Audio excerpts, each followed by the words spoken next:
चला तर मित्रांनो, कोळंबीची भाजी करायला सुरुवात करूया। प्रथम कढईमध्ये तेल टाकून घेतले आहे।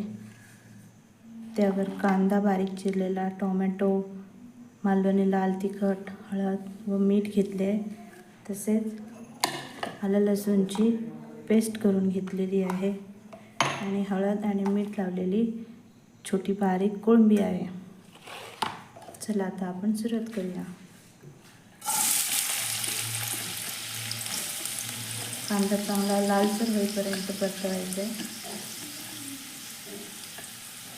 त्यानंतर टोमॅटो टाकून एकदम चांगलं पद्धतीने शिजवून घ्यायचं आहे। गॅस फुल करून थोडा वेळ कांदा परतवून कांदा आता परतत आलेला आहे। आता आपण याच्यामध्ये टोमॅटो टाकूया।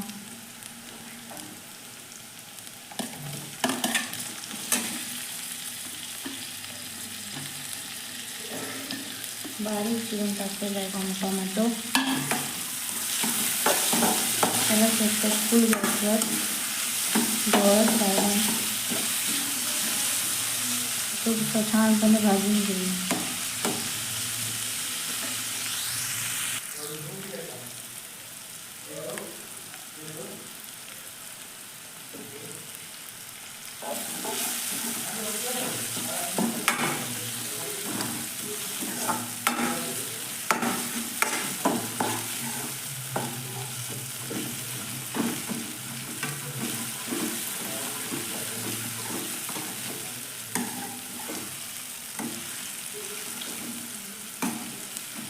ऑलमोस्ट कांदा आता भाजत आला आहे।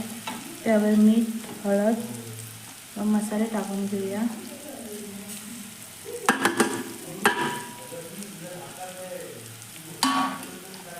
परत ढवळून घेऊया। आता वेळ आली आहे आलं लसूण पेस्ट टाकायची।